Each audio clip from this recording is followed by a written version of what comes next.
important de les mettre dans le service de Dieu vivant. Maintenant, on va inviter encore notre sœur Rose. Il va nous conduire vers une cantique de feu afin que nous glorifions aussi notre Dieu. Amen. Amen. Alléluia. Amen. Bon, sœur Rose, il y a beaucoup de choses qui sont dans mon temps pour moi.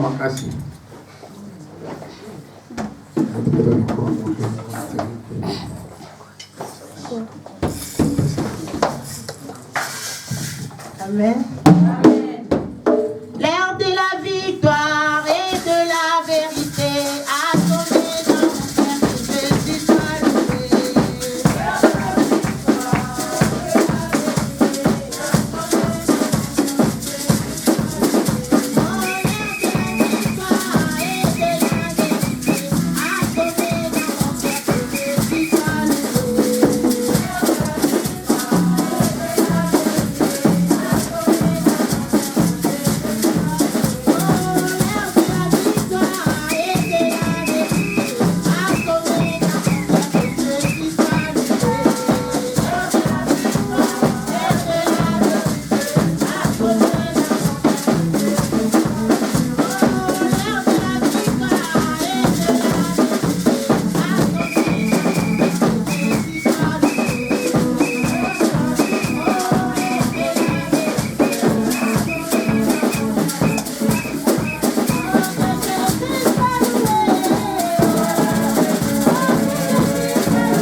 Vraiment, on passe directement dans l'écoute de la parole de Dieu.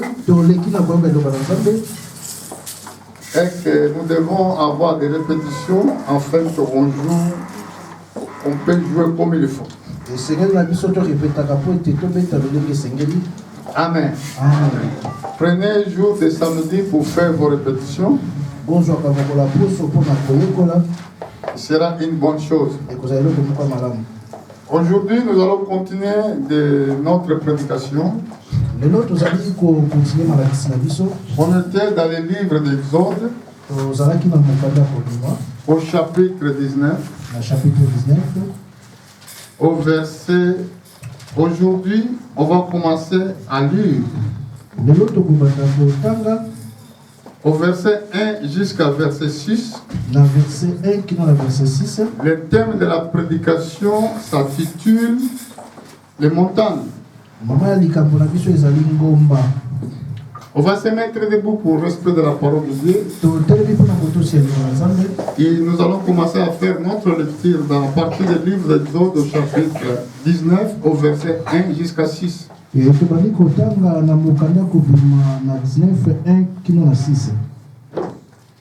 Exode 19, chapitre, verset 1 jusqu'à 6. Je lis au nom de Jésus. Le 3e mois après leur sortie du pays d'Égypte, les enfants d'Israël arrivèrent ces jours-là au désert de Sinaï. Étant partis des Réphidim, ils arrivèrent au désert de Sinaï et ils campèrent dans le désert. Israël campa là vis-à-vis de la montagne.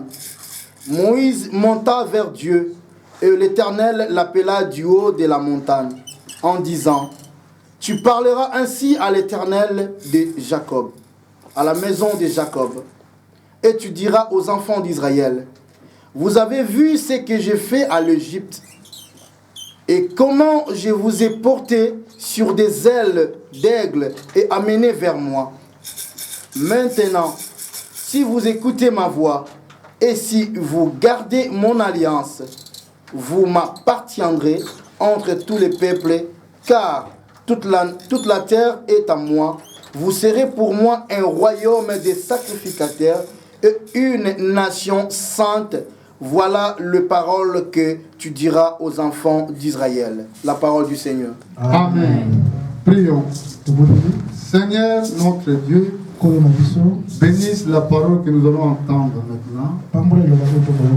Aide-nous parce que nous parlons dans la langue que nous ne connaissons pas bien. Parce que, afin qu'ils servent pour les peuples qui sont lointains, qu'ils soient aussi édifiés.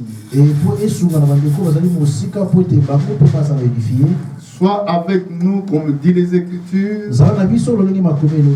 2 ou 3 réunis à cause de ton Saint-Nom qui se trouve au milieu d'eux. Touche notre lèvre, comme dit les Écritures. Ce n'est pas vous qui parleront, mais l'Esprit du Père qui parle au milieu d'eux. Dans le nom de Jésus-Christ, je ordonne tous les esprits diaboliques qui peuvent venir pour perturber la réunion, tous les démons qui sont là pour persécuter l'œuvre de Dieu. Maintenant même, je vous ordonne, sortez de là, parce que ce n'est pas consacré pour vous cet endroit. Dans le nom de Jésus-Christ, notre roi, notre sauveur, on a prié. Amen. Amen. Que Dieu vous bénisse. Prenez place. Depuis toute la semaine, on avait parlé de la montagne. Et que nous avons vu que la montagne symbolisait l'église de Dieu vivant. C'est pour cela que David avait dit, on va profiter de continuer à faire cette lecture afin que ça nous aide d'avoir une compréhension correcte. Si nous regardons dans le livre des psaumes au chapitre 121, Nous allons voir prière de David. On va commencer directement au verset 1. On va voir qu'est-ce que David priait. Psaume 121, verset 1. Cantique de degrés. Je lève mes yeux vers les montagnes. D'où me viendra les secours? Les secours me viennent de l'Éternel, qui a fait le ciel et la terre. Il ne permettra point que ton pied chancelle. Celui qui te garde ne sommeillera point. Voici, il ne sommeille ni ne dort, celui qui garde l'Israël. L'Éternel est celui qui te garde. L'Éternel est ton ombre à ta main droite. Pendant les jours, le soleil ne te frappera point, ni la lune pendant la nuit. L'Éternel te gardera de tout mal. Il gardera ton âme. L'Éternel gardera ton départ et ton arrivée de maintenant et à jamais. La parole du Seigneur. Amen. Donc Dieu avait pris les enfants d'Israël pour les ramener où? C'est la montagne de Sinaï. À la montagne, nous avons compris, c'était l'église de Dieu vivant, où les enfants de Dieu doivent être ramenés. Mais pour entrer, pour arriver dans la montagne, il doit se sanctifier parce que Dieu descendait sur la montagne. Parce que notre Dieu est saint. Nous sommes le peuple de Dieu. Nous devons aussi être saints dans sa sainte présence. Pour cette raison qu'il avait dit à Moïse, dit au peuple de se sanctifier pendant 2 jours et 3e jour, moi je descendrai sur le sommet des montagnes. Et Dieu aime beaucoup le peuple. Dieu aime beaucoup la relation entre l'homme et Dieu. Parce qu'il avait mis son esprit à l'homme. Il a fait l'homme selon sa ressemblance. Il a donné l'homme le pouvoir de dominer. Mais pour dominer, tu dois avoir réellement son propre image. Comment on peut dire sur l'image de Dieu que nous devons avoir, nous les êtres vivants? Parce que l'image de Dieu, c'est sa parole. Si nous avons la parole de Dieu, nous avons l'image de Dieu. L'image représente quelque chose qui est réel. Si nous rentrons pour voir l'image,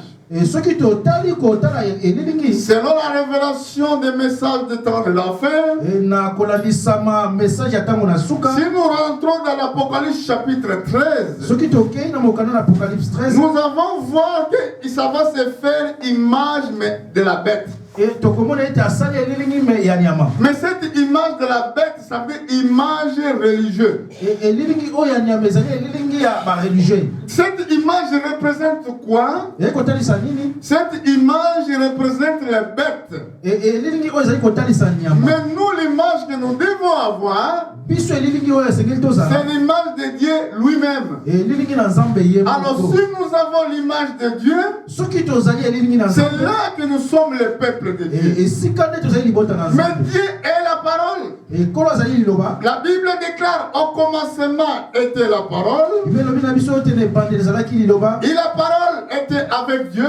Et la parole était Dieu. Si nous avons la parole de Dieu, et c'est là que nous avons l'image de Dieu. Et c'est pour cela que Dieu voulait que le peuple lui ressemble.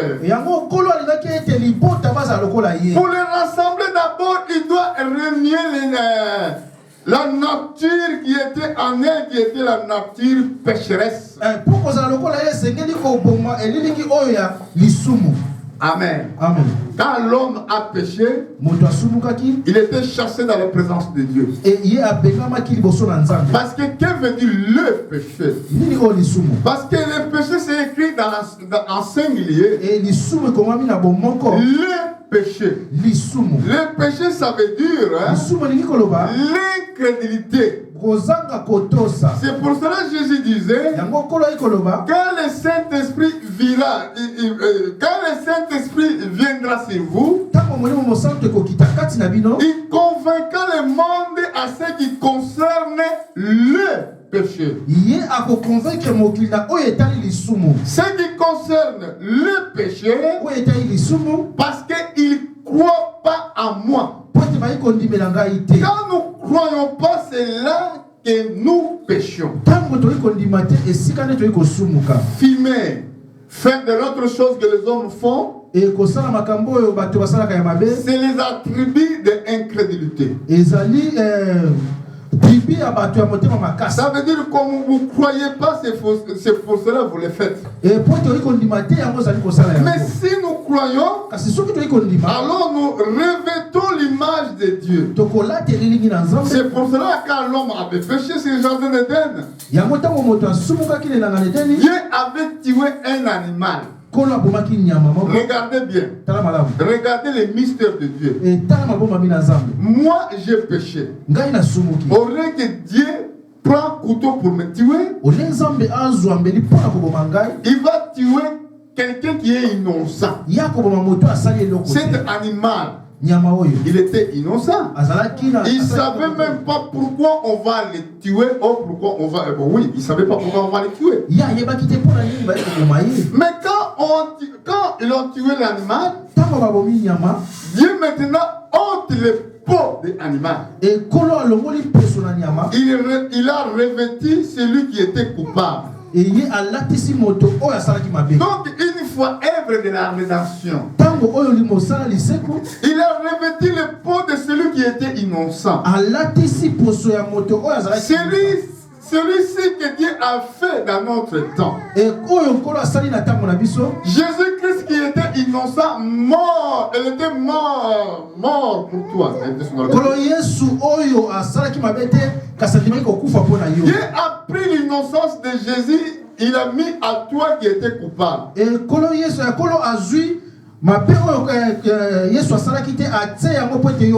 l'ont condamné innocent. C'est pour cela, lui, il a pris tes péchés, il me péchait. Il a mené où? En dehors des camps. Il a ramené où? Dans les montagnes de Golgotha. Quand il est parti là, il est parti délivrer ceux qui étaient condamnés à cause des péchés. Et quand il est sorti après le 3e jour, il a monté au ciel avec ses propres sang. Il est entré dans le tabernacle céleste. Là, il a fait expression de sang pour toutes choses qui attendaient son avènement. Maintenant, ici, ce qui est l'image de l'église, c'est des juifs. C'est Israël qui était l'image de l'église. Dieu les appelle. Quand ils sont sortis, maintenant ils sont arrivés dans les montagnes de Sinaï. Arrivant dans les montagnes de Sinaï, première chose que Dieu te demande pour s'approcher devant lui, il doit être sanctifié. La triple sanctification, qui ça veut dire le temple. Quand on parle de triple sanctification, ça veut dire le temple de Dieu vivant qui symbolise le corps de Christ. Il a trois façons, trois divisions. Alléluia. Première division, on appelle partie. Deuxième division, on appelle lien saint. Troisième division, c'est les liens très saints. Jésus a dit, Détruisez ces temples. Je les bâtirai dans 3 jours. C'est pour cela, dans les prières de notre Père, les Écritures déclarent: Notre Père qui est au ciel, ton nom soit sanctifié. Donc c'est la triple sanctification. Cette triple sanctification, ça doit venir aussi aux croyants. Première sanctification, tu dois être sanctifié à ton esprit. Deuxième sanctification, tu dois être sanctifié dans ton âme. Troisième sanctification, tu dois être sanctifié dans ton corps pour voir Dieu. Ça, c'est l'exigence de Dieu. Il a dit: va, dis au peuple pour se sanctifier. Alléluia. C'est pour cela qu'il avait donné la loi.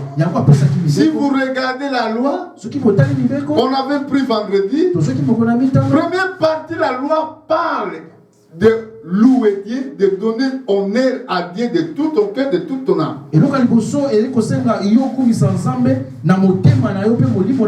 Alors, seconde, la loi qui est très très importante, tu dois aimer maintenant ton semblable, ton prochain maintenant comme toi-même. Alléluia. Quand c'est écrit, tu ne fais pas d'adultère, tu ne voles pas, tu fais ça, tu ne fais pas ça. Ça veut dire quoi? Il parle de quelqu'un qui est semblable à toi. Ça veut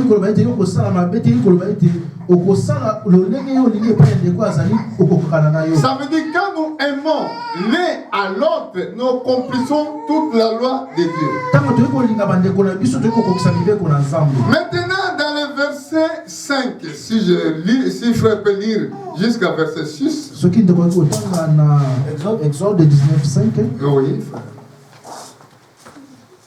Si vous écoutez ma voix et si vous gardez mon alliance, vous m'appartiendrez entre tout le peuple, car toute la terre est en moi. Vous serez pour moi un royaume de sacrificateurs et une nation sainte. Voilà les paroles que tu diras aux enfants d'Israël. Alléluia. Amen. Regardez ce que Dieu a dit aux enfants d'Israël. C'est la même chose. Nous allons voir ça pendant cette prédication. C'est la même chose avec nous. Maintenant, si vous écoutez ma voix, si vous gardez mon alliance, vous m'appartiendrez entre toutes les peuples de toute la terre. Car, alors, je répète parce que je n'ai pas bien lu. La Bible déclare: maintenant, si vous écoutez ma voix, et si vous gardez mon alliance,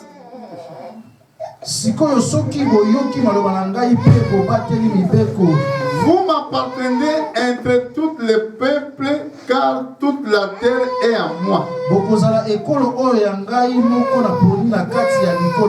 Amen. Amen. Si vous écoutez, maintenant c'est le frère, si tu écoutes, tu te garderas l'alliance que vous écoutez aujourd'hui. Vous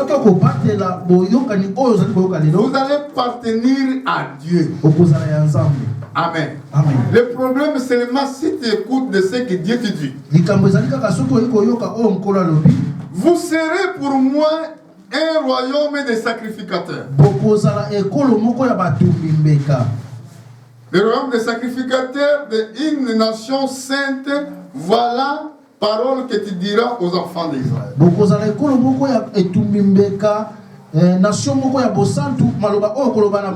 Là, toutes les paroles Dieu a adressées sur la montagne.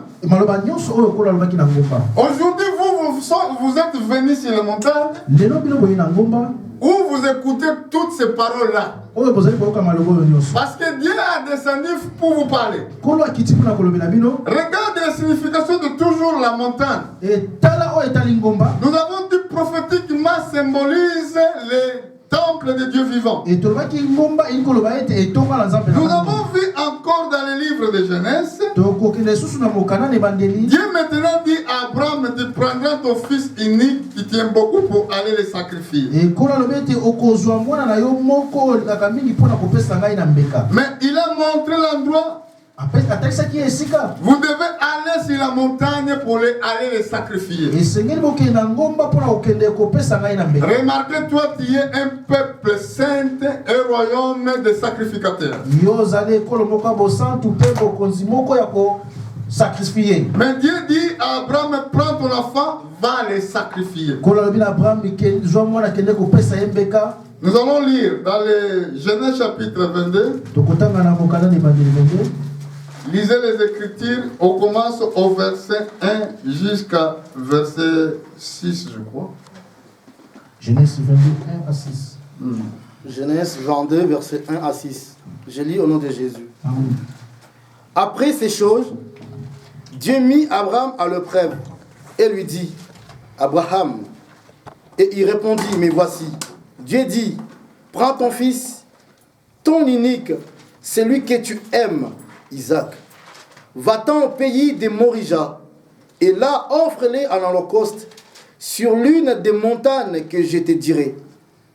Abraham s'éleva dès bon matin, sella son âne, et prit avec lui 2 serviteurs et son fils Isaac. Il fendit du bois pour l'holocauste et partit pour aller au lieu que Dieu lui avait dit. Le 3e jour, Abraham leva les yeux, vit les lieux de loin, et Abraham dit à ses serviteurs, restez ici avec l'âne, moi et le jeune homme, nous irons jusque là pour adorer, et nous reviendrons auprès de vous. Amen. Amen. Nous avons vu encore 3 jours que Abraham doit marcher. Aux enfants d'Israël, c'était 3 jours pour se sanctifier. Parce que dans le 3e jour, c'est là que Dieu est descendu sur le sommet des montagnes. Ça veut dire que nous comprenons les chiffres 3 prophétiquement, c'est la perfection. Abraham, il avait marché 3 jours. Il arrivait après sur les montagnes de Morija. Amen. Amen. Bon, regardez. Abraham, pour faire ce voyage, premièrement, il n'a pas dit à sa femme, il prenait la femme pour aller les sacrifier. Deuxième, il avait pris 2 serviteurs. Troisième, il avait pris l'âne. Quand il avait pris l'âne, il avait préparé le bois. Il a mis ça sur l'âne. Après avoir marché 2 jours, 3 jours, ils en sont arrivés sur la montagne. Maintenant, le travail de l'âne, c'est fini. Le travail des serviteurs, c'est fini. Maintenant, le travail de sacrificateur. Il a pris le bois, il a donné à son propre fils pour transporter. Mais si vous regardez dans le livre de Lévitique au chapitre 1, vous le lisez tout le chapitre, vous allez voir que ceux qui avaient le service de sacrifier ou de porter les bois, c'était les sacrificateurs ou les tribus de Lévi qui le faisaient. De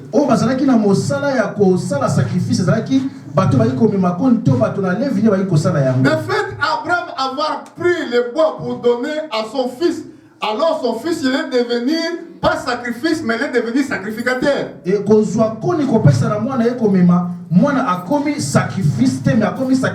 Parce qu'il a porté le bois. Parce que pour raison de temps, je ne vous donnerai pas les versets. Allez regarder dans Lévitique chapitre 1. Dans le temps de la loi, personne n'avait droit de prendre le bois de sacrifice. Il doit être les Lévites ou les sacrificateurs. Maintenant,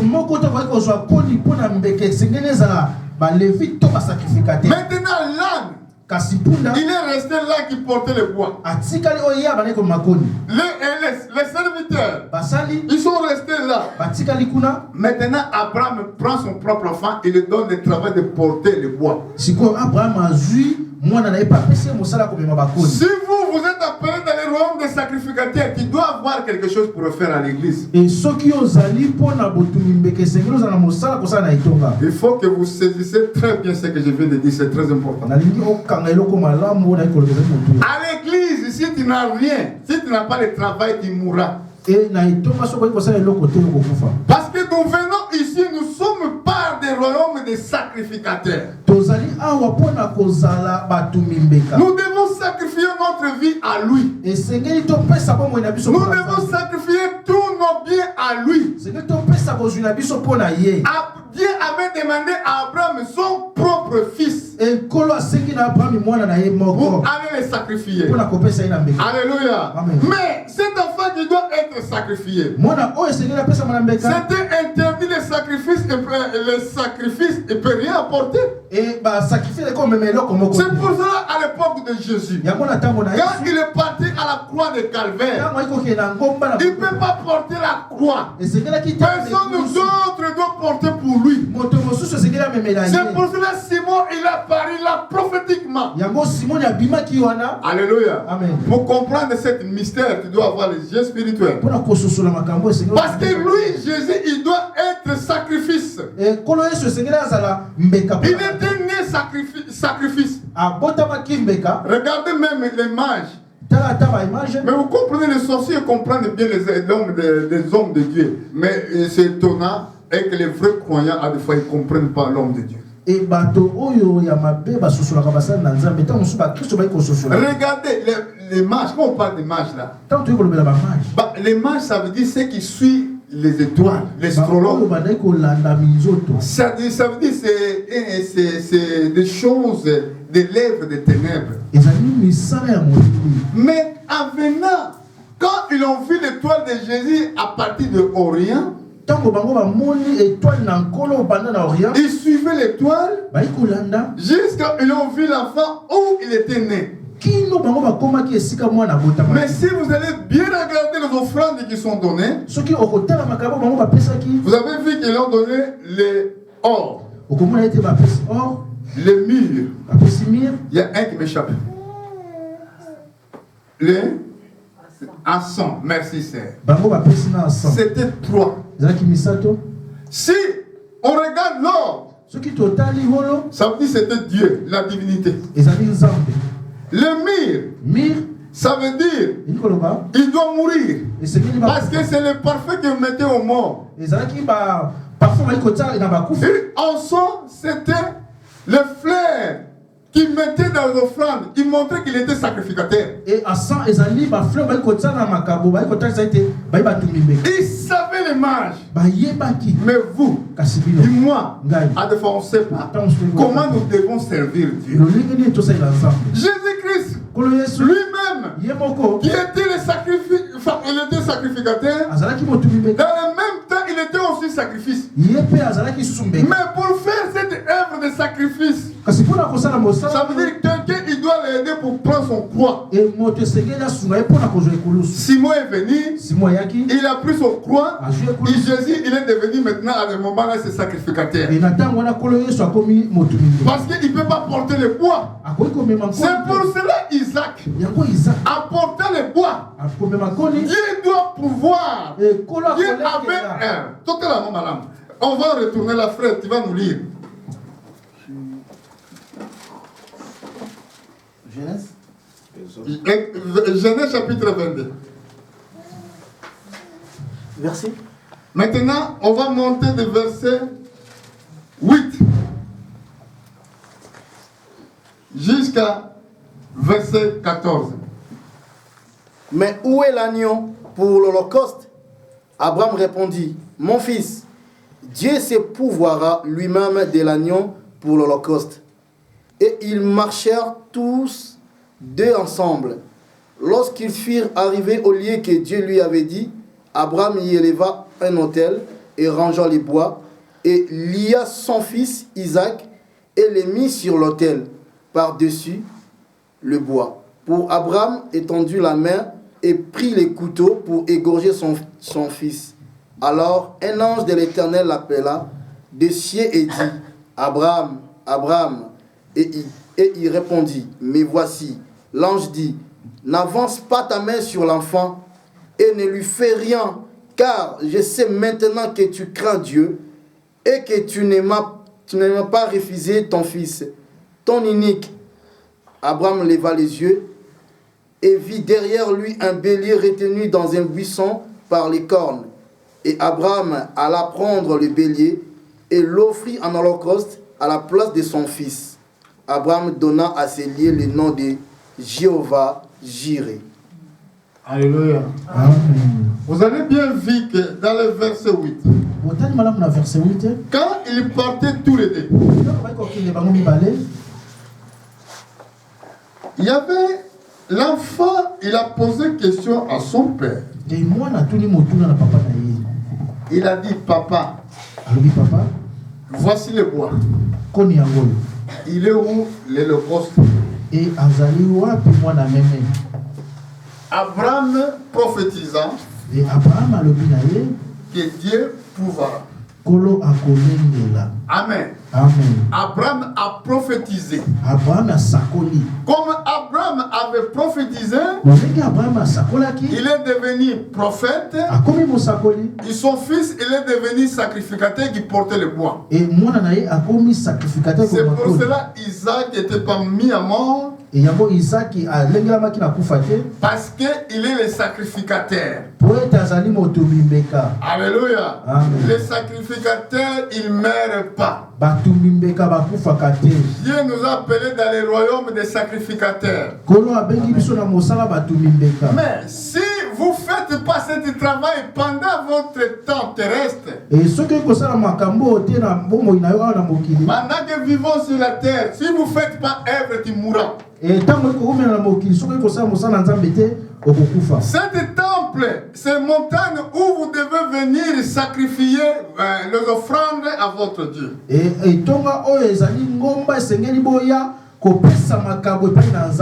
Mais écoutez maintenant, si nous allons bien comprendre ces choses, après le temps ils sont passés.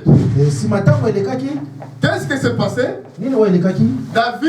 David, il a commis une erreur pour avoir compté les enfants d'Israël. Mais quand David avait compté les enfants d'Israël, maintenant la colère de Dieu s'enflamma contre David. Dieu avait choisi, elle a dit à David qu'il choisisse 3 punitions. Je ne sais pas, je vais essayer de préméditer à ça parce que ça fait longtemps que je l'ai lu. Première punition, c'était qu'il fouille devant ses ennemis pendant 3 mois, si je me trompe. Regardez, Dieu donne seulement le chiffre 3. Et deuxième, où que la famine frappe Israël pendant 3 ans. Vous voyez que le chiffre 3 c'est très très important. Et 3e punition. Ok, il y aura les maladies mauvaises pendant 3 jours. Alléluia. Amen. Oh, je voulais maintenant que essaie de vous stimuler un peu.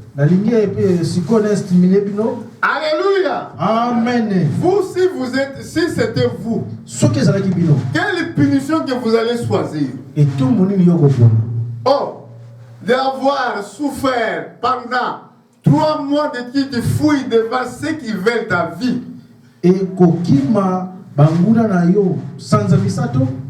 Voilà. Vous êtes là, vous avez des ennemis qui vous cherchent vos vies. Des fois, vous ne le savez pas. Mais ils sont là. Parce que Dieu lui-même avait dit dans sa parole, je mettrai en cours de route tes ennemis. Ce n'est pas toi qui vas vouloir avoir des ennemis.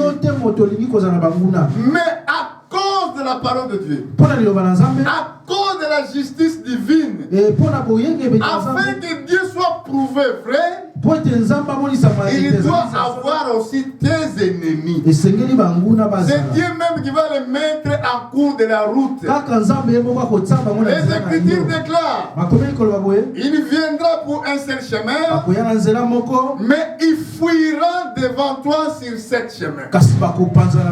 Alors David était l'homme de Dieu. La Bible déclare même qu'il était l'homme selon le cœur de Dieu. C'est là que Dieu ne voyait pas ses ennemis. Il les voyait. Il savait même. Je crois, je ne sais pas si David il savait qu'il avait des ennemis. Alors Dieu le rappelle. Si tu voulais que tu vas fuir pendant 3 mois. Oh, que Dieu soit miséricordieux. 3 mois. Devant tes ennemis. Bon, vous allez avoir les famines pendant 3 ans. Où vous allez voir les maladies mortelles qui vont ravager la ville pendant 3 jours. Choisissez David. Ah, c'était chaud. David, il a regardé. Il a vu qu'il ne peut rien choisir. Alléluia. Cette était qu'il de semaine, je voulais même poser la question pour les croyants. Quel est le chemin que nous devons, quelle est la punition que vous devez choisir? À la maison, si ton père se fâche contre toi, parce que tu avais commis une erreur, il te donne que tu choisisses les prisons, quelle punition que tu dois avoir. Va seulement le dire, papa, je mérite rien du tout. Aide-moi et pardonne-moi. Vraiment, j'ai commis une erreur. Regarde-moi sur la grâce. Quand nous approchons vers le Seigneur Jésus, nous ne disons pas que nous sommes dignes. Parce que c'est ça que les anges disent. Digne, toi tu es digne. Quand nous approchons devant le trône de la grâce, tu ne viens pas se justifier devant lui.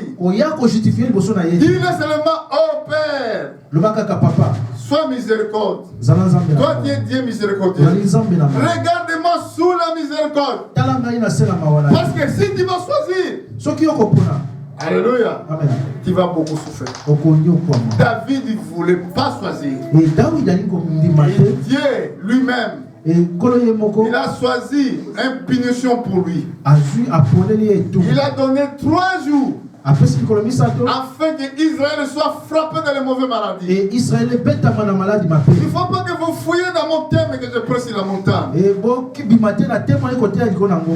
fois que les maladies ravageaient la ville, David il a vu combien de morts qui tombaient à mourir. Il a dit, oh Père, oh mon Dieu, c'est moi qui ai péché contre toi. Mais pourquoi tu frappes ces innocents? Oh Seigneur, regarde-moi, frappez-moi et ma famille. Laisse ce peuple-là. Mais David, de loin, il a vu l'ange de Dieu, l'ange de la mort, afin que le peuple frappait. Alléluia. Amen. Amen. Alléluia. Amen. Que Dieu soit loué. Ange de la mort frappé. Quand il frappait, David a dit, oh Seigneur, c'est moi qui je peux mourir avec ma famille. Mais pourquoi tu frappes ces innocents? Et du coup, Dieu a envoyé le prophète Gad. Il a dit, va voir mon serviteur David. Quand il est parti voir le serviteur David, Dieu il a montré, il a dit au prophète Gad, dis-le qu'il va me sacrifier dans l'endroit là où il a vu ange. Et se sacrifier les sikaya mona ki angelo. Curieusement, si nous allons voir l'endroit que Ange s'adressa pour aller sacrifier l'offrande, David pour aller sacrifier l'offrande. Et sika oyo angelo lobi na David akende ko sacrifier makabona. C'était sur le même même montagne de Moréja où Isaac il est parti. Abraham avait ramené Isaac pour aller sacrifier. C'est le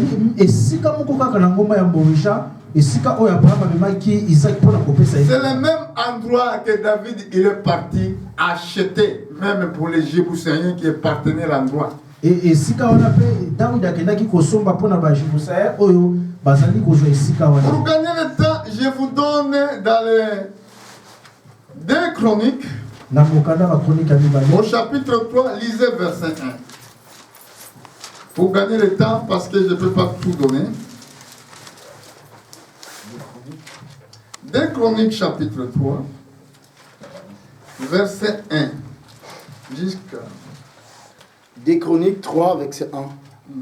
Salomon commença à bâtir la maison de l'Éternel à Jérusalem, sur la montagne de Morija, qui avait été indiqué à David, son père, dans les lieux préparés par Dieu sur l'aire d'Ornan.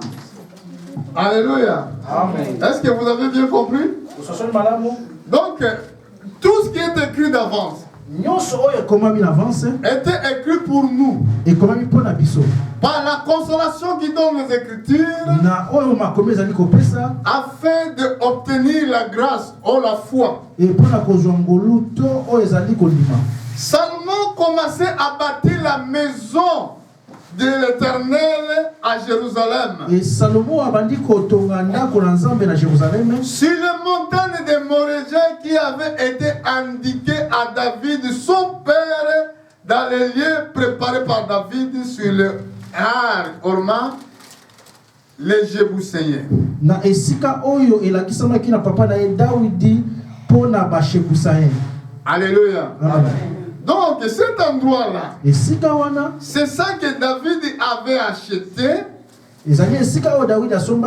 pour bâtir le temple. Parce que l'endroit-là appartenait pour les Jébuséens. Les Jébuséens, c'est les propriétaires de Jérusalem.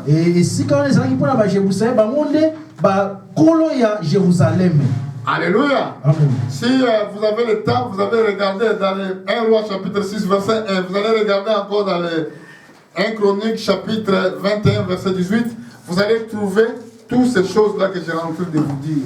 C'est pour cela. Nous avons dit que la montagne symbolise le temple de Dieu vivant. Et vous, vous êtes appelés dans le royaume des sacrificateurs. Donc chaque fois quand Dieu vous convoque, vous devez être là pour sacrifier. C'est pour cela David ici dans le psaume chapitre 121 disait: je lève mes yeux vers les montagnes. D'où me viendra les secours? Les secours me viendront de l'Éternel qui a fait le ciel et la terre. Il ne me permettra point que ton pied chancelle.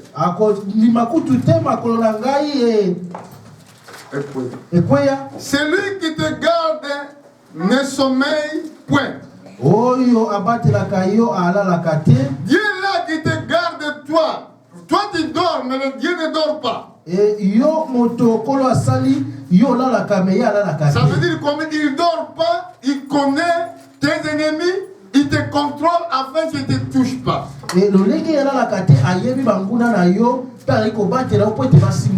Bible dit voici, il ne sommeille ni ne dort, celui qui garde Israël. Éternel est celui qui te garde.